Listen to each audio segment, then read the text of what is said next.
Dear students, in this video, we are going to discuss very important topic, that is semiconductor. Semiconductor. So as we already discussed in the previous lecture, semiconductor means it is a device, it is a material which acts in between insulator and conductor. At 0 degrees Kelvin, the semiconductor will act as insulator after providing some temperature. Semiconductor will behave as a conductor. So let us discuss what is meant by a semiconductor.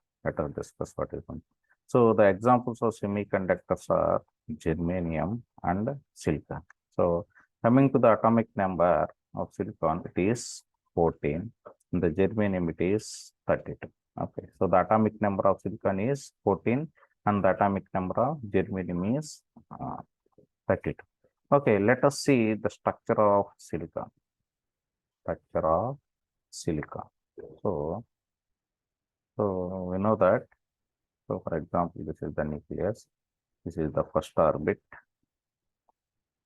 This is the second orbit. Okay, so each shell, okay, you can call it as this one shell or orbit. Each shell can accommodate a maximum number of 2n square electrons. Each shell can accommodate a maximum of 2n square electrons. For example, for the first shell, if n is equal to 1, the number of electrons it can accommodate is 2 into 1 square, that is equal to 2 electrons. Means the first orbit, it can accommodate 2 electrons. If n is equal to 2, okay, so it can accommodate maximum 2 into 2n square, that is 8 electrons. Okay, so similarly, if n is equal to 3, so 2 into 3 square, that is 18 electrons, so on. Okay, so let us consider for silicon, the atomic number of silicon is 14, means it can accommodate in the first shell, it can accommodate a maximum number of 2 electrons. In the second orbit, it can accommodate a maximum of 8 electrons. In the third orbit, it can accommodate 4. Okay, so if you see here, so this is the first orbit. In the first orbit, it can accommodate a maximum of 2 electrons. In the second orbit, okay, it can accommodate 8 electrons.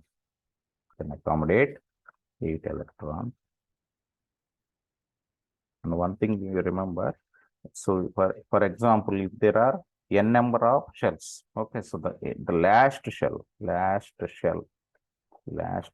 or outermost shell, it is also called as outermost shell, is also called as valency shell.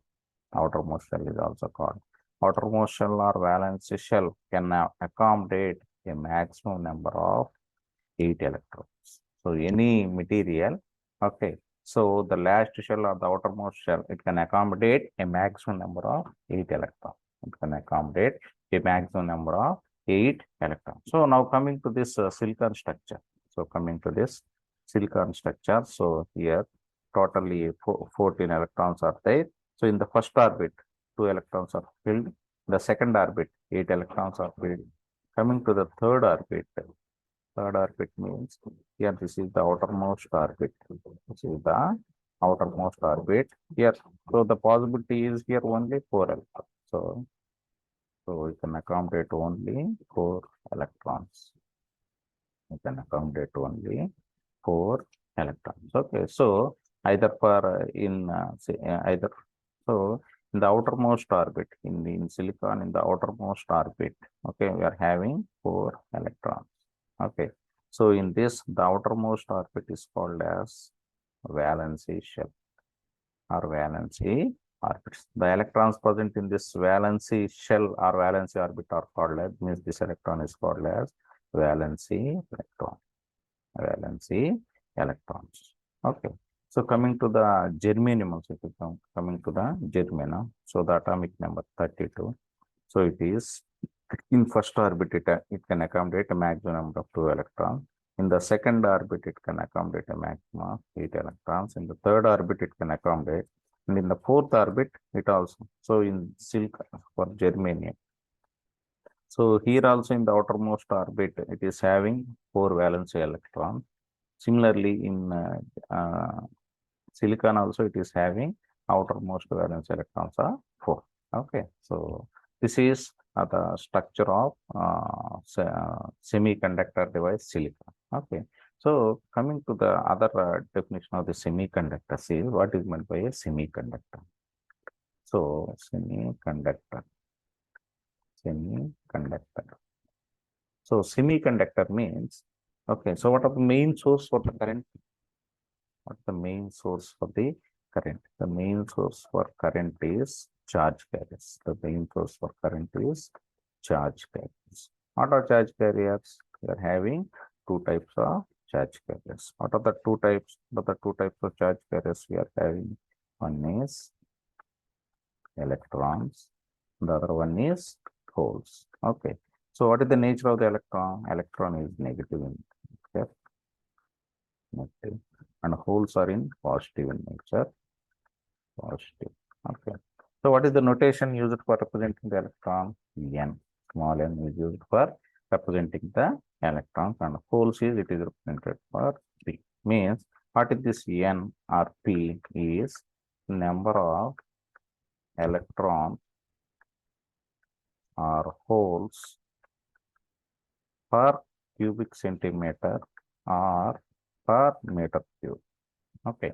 So what is this N or P indicates? Concentration of electrons or holes present per cubic centimeter or cubic meter. Okay. So in order to get current, there should be a movement of charge carriers. What are the 2 types of charge carriers we are having? One is electron and holes. Okay. So if there is any movement of electrons, okay, then we'll get current. Or if there is any movement of holes, okay, so if there is any movement of holes and if there is any movement of electrons, okay, there is current. Okay, so one thing you want to remember, always the movement of electrons is opposite to the movement of current. Okay, so means if electrons are coming in this direction, means current will be opposite. Okay, so always the current will be opposite. But how the current will be with the movement of holes? If holes are coming in this direction, means if holes P are coming, this current is in same direction. So you want to remember this condition. Okay, so the source for current is charge carriers, movement of charge carriers. What are the 2 types of charge carriers? Electrons and holes. Now let us discuss the semiconductor. Okay, so coming to the semiconductor. So a semiconductor is a material which consists of the number of holes is equal to number of electrons. The number of holes means N is equal to P. So in a pure semiconductor, for example, if this is a material, okay, so if there are generally electrons are represented like this, I am using this notation for representation, dotted one. Okay, so holes, so I am using this holes notation like this. Holes are represented with blank one, 0, and electrons are this. In this entire my video lectures, I am going to represent electrons with the dotted one. This is N. Holes with blank 0. So this is P. Okay. So if this is a pure semiconductor material, for example, if there are 3 electrons are there, so this dotted things represents 3 electrons are there. So generally, I am saying just for example, generally in any material there are some lakhs of electrons and lakhs of holes will be there. But for a simple understanding, I am saying like this: if there are 3 number of electrons are there, so similarly here, if you observe here, the number of electrons is equal to 3 and the number of holes P is equal to 3. So in a pure semiconductor, number of electrons, what is the condition for a pure semiconductor? N is equal to P. So another important one bit is the purest form of semiconductor, purest form of semiconductor, purest form of semiconductor is called as intrinsic semiconductor. Intrinsic semiconductor. The purest form of semiconductor is known as intrinsic semiconductor. The purest form of semiconductor is known as intrinsic semiconductor. Okay. Now let us see the classification of semiconductor. Let us see the classification of semiconductors. Okay. So coming to the semiconductor, it is classified into two types of classification. One is intrinsic semiconductor, intrinsic semiconductor. Other one is the extrinsic semiconductor. Okay. So what is the condition for the intrinsic semiconductor? I have already told that the purest form of semiconductor is nothing but intrinsic semiconductor. The condition is number of electrons is equal to number of holes. Okay. So whereas coming to the extrinsic semiconductor, here the number of holes are not equal to the number